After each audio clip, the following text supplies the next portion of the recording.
cradle to campus. This is your one-stop family shop that offers spiritual, emotional, and mental orientation into the family conundrums that sails through child developmental stages all the way to young adulthood. My name is Amos Otieno, and together with my beautiful wife, Kiki Otieno, we are happy that you're subscribed and that you're viewing and that we are learning together. Today we want to take our first step into the family conundrums. Now, there are basics that are fundamental to a family, regardless of the family size or composition. Yeah. The family functions as a unit, and each member participates in a certain way, certain expected way within the family unit. Now, the behaviors of each member impacts positively or negatively on each family members. Yeah. These patterns gather over time so that there is a certain expectation that each member have on the other one. Now, the behavioral patterns can lead either to a balance or imbalance of the family according to the various time schedules that they find themselves into. Thank you so much for that introduction. And first of all, I want to give my shout out to all the single parents, whether a single dad or a single mom that are watching. Thank you so much for the good job that you're doing out there. And of course, all the great families, every parent there, we are so grateful. So, you know, when we talk about family, we have many psychologists who've taken time to study how families operate. And one of the theories is called family systems theory. And you know what that theory says is that family, just like the way you said, operates as a unit.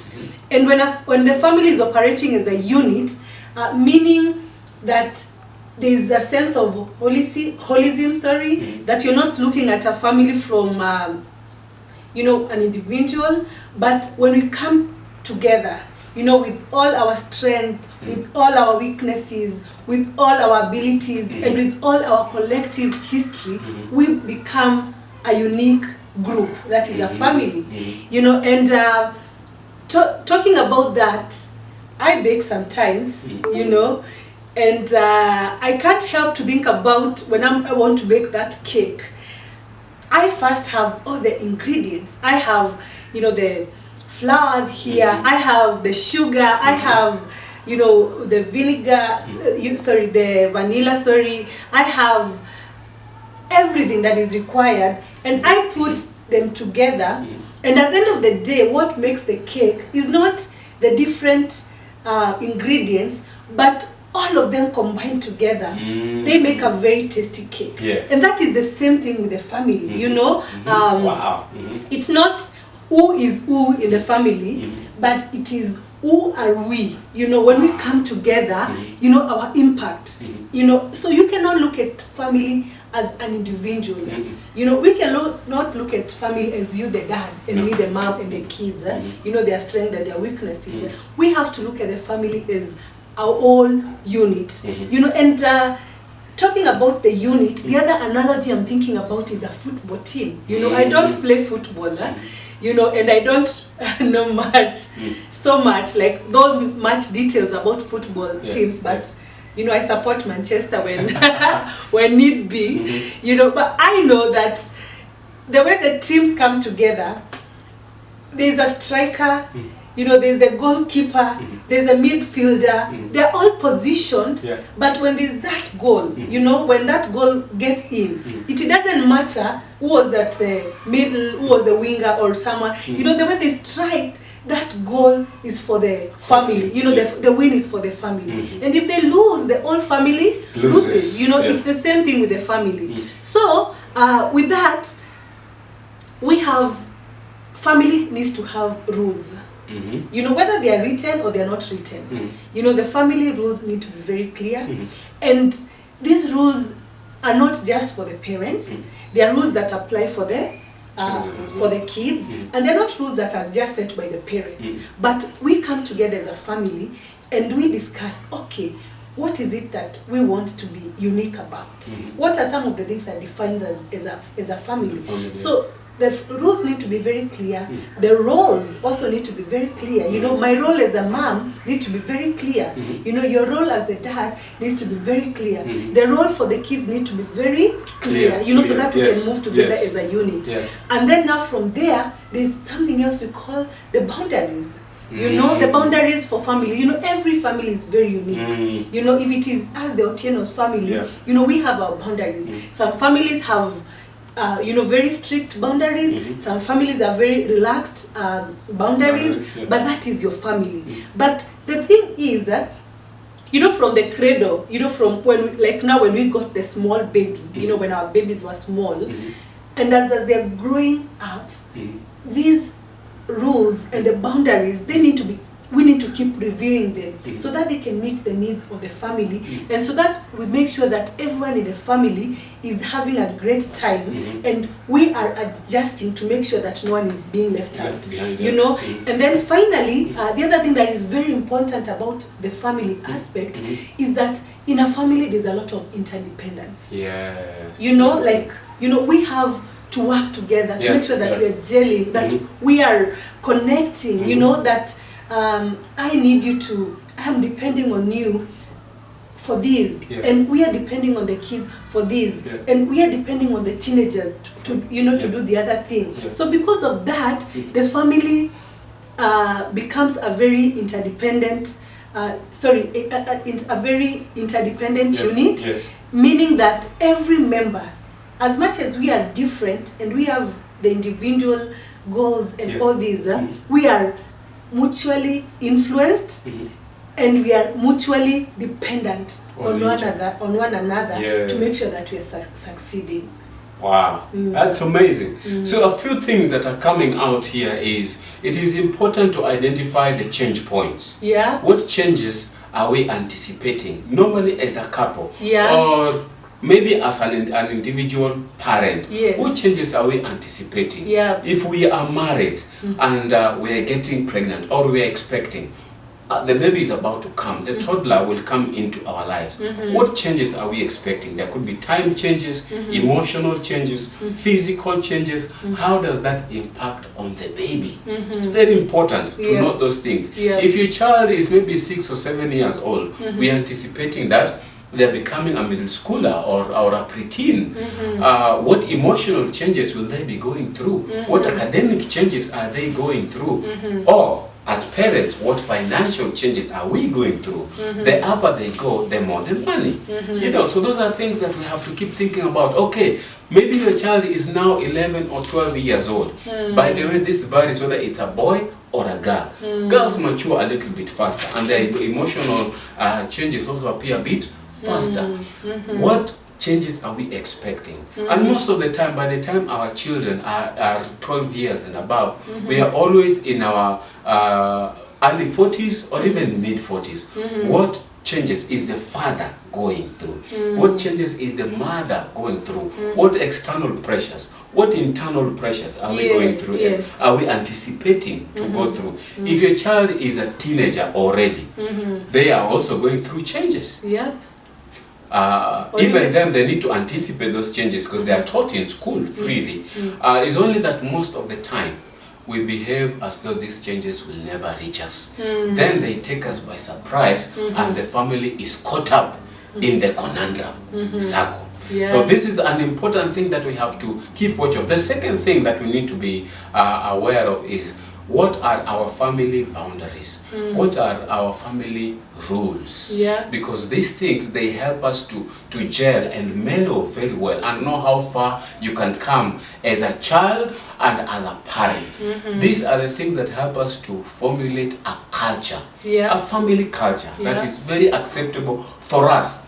By the way, you don't have to be like a certain family unless you have chosen to. You do not have to be you know, like a certain family you've seen on YouTube or you have seen on TV. You don't have to be. Or in church. Or in church, so to say. You have to develop your own family culture and boundaries and rules and roles that will help you to be a unique family. Now, the third thing that I also want to mention is the fact of resources. You see, resources are very sensitive to change. The more we change, the more resources are demanded of us. Time resources, emotional resources, mental resources, spiritual resources, and many other things that we normally do not take stock of before they come our way. When our children are smaller, they don't demand school fees. When they grow a little bit, they start demanding for school fees and uniforms. Then they start demanding for clothes. Then soon they start to speak for themselves according to their desires that they desire as younger people. So the more they grow, the more the demand on the family to continue gelling together. This is a big deal, and if you are not aware of it, the family goes through serious strains. For example, the more my children grow, the older I become. The older I become more risk averse. I do not want to take more risks. I want to take lesser risks because I have a family to take care of. But my children are growing up to want to take more risks. So there can be a clash, a conflict, a tough conflict there, because they'll be wondering, okay, so why is that so tight? While me, I'm wondering, why are my children so reckless and careless about life? Yet there is a change that we are going through and transitions that we always have to be aware of. Wow, thank you so much for the sharing. And talking about the changes that are happening in a family during the adolescence years, there's something psychologists call midlife crisis meets adolescence.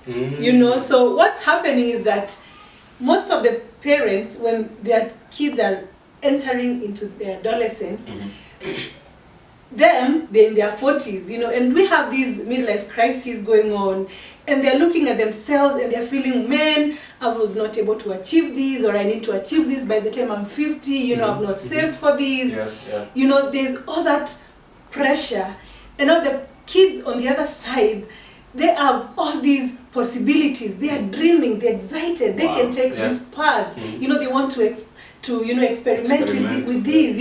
There's all this excitement. So we have these two things going on at the same time in the same house. The parent is here, they're feeling, oh my goodness, I'm running out of time. And the kid on the other extreme, they're very excited, they can become anything. And because of that, we have a clash.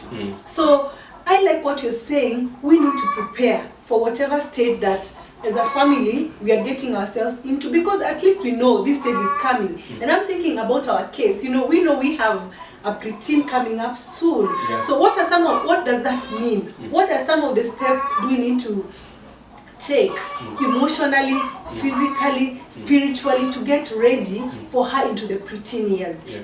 First of all, even by praying about the changes that she's going to go through, praying for ourselves, seeking a lot of advice. And I'm also thinking of a parent who's they are soon going to be having a teen. What are some of the steps that they are taking? What are some of the steps that you're taking to get ready for the family to take this shift? It's just like the way when you're driving and you're getting into a corner, you're making a turn there.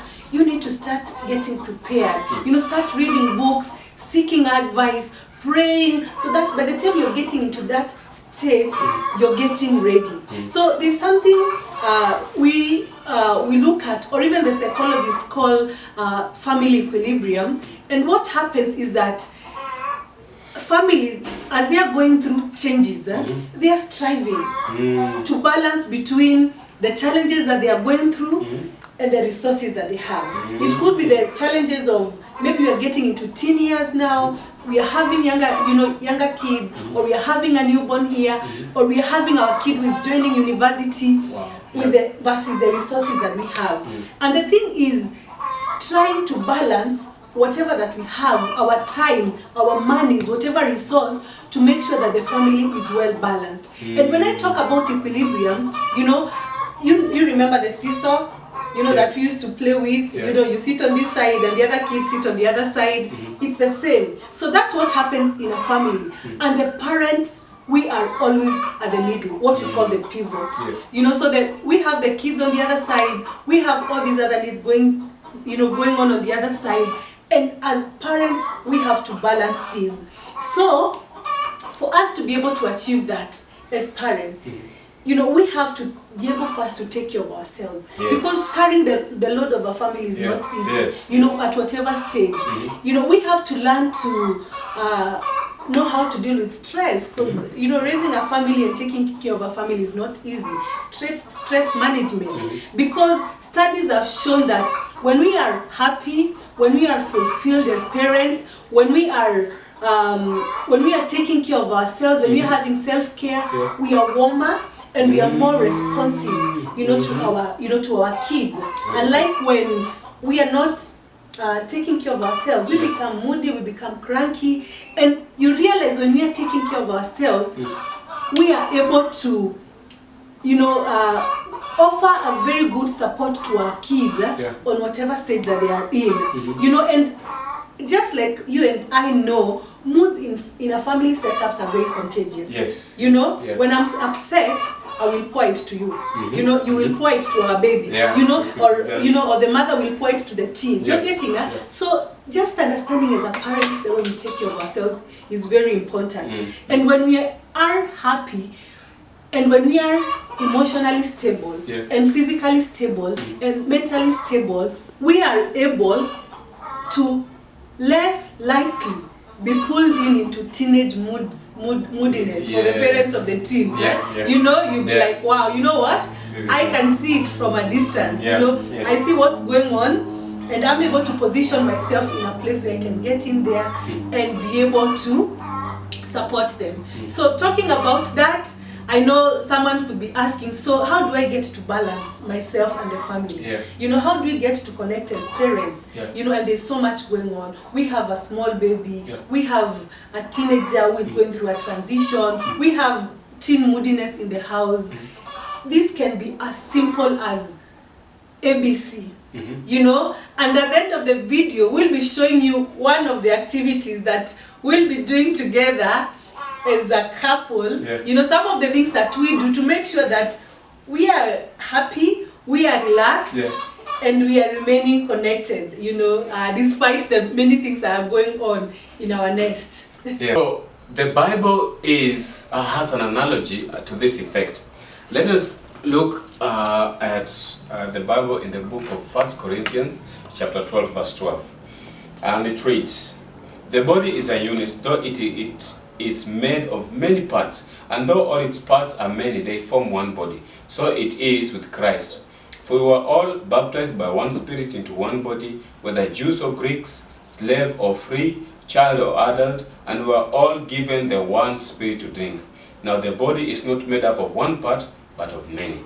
If the foot should say, because I am not a hand, I do not belong to the body, it would not for that reason cease to be part of the body. And if the ear should say, because I am not an eye, I do not belong to the body, it would not for that reason cease to be part of the body. If the whole body were an eye, where would the sense of hearing be? If the whole body were an ear, where would the sense of smell be? But in fact, God has arranged the parts in the body, every one of them just as He wanted them to be. If they were all one part, where would the body be? As it is, there are many parts, but one body. The eye cannot say to the hand, I don't need you, and the head cannot say to the feet, I don't need you. On the contrary, those parts of the body that seem to be weaker are indispensable, and the parts that we think are less honorable, we treat with special honor, and the parts that are unpresentable are treated with special modesty, while our presentable parts need no special treatment. But God has combined the members of the body and has given greater honor to the part that lacked it, so that there should be no division in the body, but that its part should have equal concern for each other. If one part suffers, every part suffers. If one part is honored, every part rejoices with it. This is an interesting analogy in our context. And if you don't mind, you can exchange the body and replace it with the family, so that it can make more sense. And also you can take out the eye and replace it with the name of your son. You can take out the ear and replace it with the name of your daughter, so that it can make more sense in our context. But the point here being the communion, being the unity, being the gelling together and the harmony of the family that comes as a result of each member being committed to the family unit. Everybody has a contribution, negatively or positively, because negatively here can mean when a child is needy, it is not the most desired, yet the family must meet that need, must choose to figure out how to meet that need. Some are positive, and when the child is probably bringing money home and we're happy about it, or they're participating in chores at home, we are very happy about it, or they're doing well at school, we are very happy about it, or dad got a promotion, they are very happy, we are very happy about it. But all these things make a contribution to the family. Now, nobody should say in the family that me, because I am the dad, then I should not participate in the rules of the family, and I should not take care of my roles. Neither should the mom say that, you know what, me, I'm becoming the dad from today. I'm talking in a setting where the dad is there. Everybody must play their roles where they are and give their best out of it. Why? Because we have to support one another in such a way that the family patterns and expectations will play into each other and gel very well and help us to become a family that has a very strong culture that can influence other people. Thank you for listening. Please click and subscribe. Next week we will be going forth to do the age brackets of the toddler and what happens just before and during the period when we are getting our first child, all the way to cradle. I'm looking forward. I am so fired up. Thank you so much for watching, and thank you so much for subscribing. See you in the next video. Yeah, so as I promised, it's time for a game. Oh man! Yeah, and this is a very simple game but very fun game, and we are going to have a consequence to it. What's the consequence? So if you lose, you choose one. Okay. You either treat me out for a dinner out, or you dance to Jerusalem challenge. Jerusalem challenge. All right, let's go for it. Okay, so we'll be telling you. So it's very simple. It's called headbands. Very simple, and I hope that I'm going to win this challenge. Yeah. So this is a game you can play as a family. This is a game you can play as a couple. You know, just to Very keep simple. You know, to manage the stress and to keep excited. So what we are going to do, we have these cards here. You know, they have the challenge, and the game is called, you know, what am I? We are going to be identifying. So I'm going to put for you this one, and you're going to guess. You guys, you can see what it is, eh? All right. You know, you guys can see, and I can see. But he doesn't know, and I need him to tell me what it is. All right. I start? Yes, start. Okay. So, is it a living or non-living? Non-living. Non-living. Yes.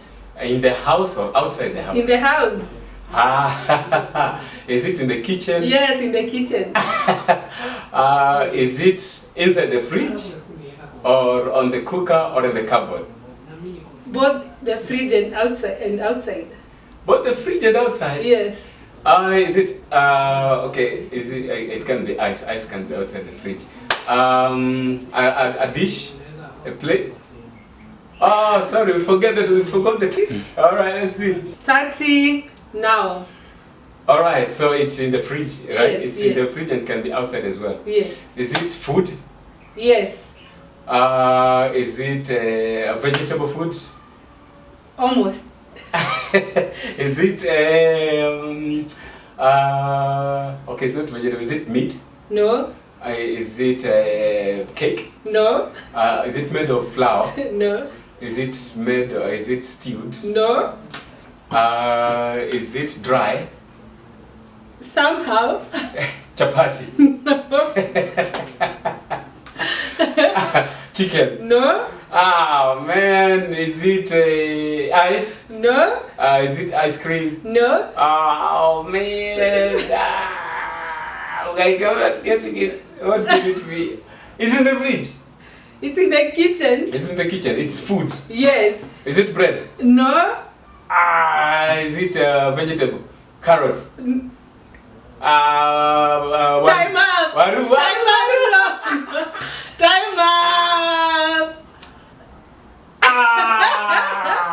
Okay. So put for me. So when I'm ready, you turn it. Put for me the next one. Guys, I have to, she has to lose this. Okay. When I'm cooked. Okay. Okay. Let me first. Oh, you need to check it. Yeah, it's good. This is good. This is very good. And 3, 2, 1, go. Okay, is it living? Is it living or non-living? No. Found in the house? No. Found at home? Yes. A bicycle? Yes. No. You had a mistake. I got it. No way. I got it. No I got it. Okay, it's your turn. It's your turn. You guys can see. Oh my goodness. Why is life so tough? Start. Is it living or non-living? Living. Is it an animal? Yes. Is it found at home? No. It's in the forest? Yes. Is it in Africa or overseas? Not in Africa. America or China? I don't know, but not in Africa. Okay, is it wild? Yes. Is it carnivorous? Yes. Carnivorous? Yes. Is it a tiger? Yes. You got it. You got it. Okay. This, she's got to lose this. Okay. I didn't see. Okay. All right. Living or non-living? Non-living. Found at home? Yes. A house? I know. No. She saw it. She saw it. Didn't see anything. I'm not playing. The servers have to be opened. No, we have to open the servers. I did. There's no way. I did. We can't. Okay. I can't do this. Okay, so the last one. No. This is our last game. Can you see it? She's going to lose. But I'm cooked, man. Jerusalem challenge. Okay. Living or non-living? Non-living. In the house? Yes. In the kitchen? Yes. Food? Yes. Chips? No! No. No. I don't want to play. I don't want to play. No, I don't want to play. I'm just asking the right questions. No, where's your shampoo? We need to know where you come from. Where did you come from? Okay, now, We need to know. now the challenge, Jerusalem dance. And we have to show it next episode. So guys, thank you so much for watching. Thank you so much for watching. It's been so fun, and just like the way you've seen, these are very simple games. You can invent some or create some, or even buy, online, and have a great time as a family, as a couple, so that you can be healthy and well enough for the babies. Thank you so much. And enjoy the family time. Okay. Cheers. Thank you for watching. Yeah, subscribe and like and click as we keep the gospel of God online. Thank you so much.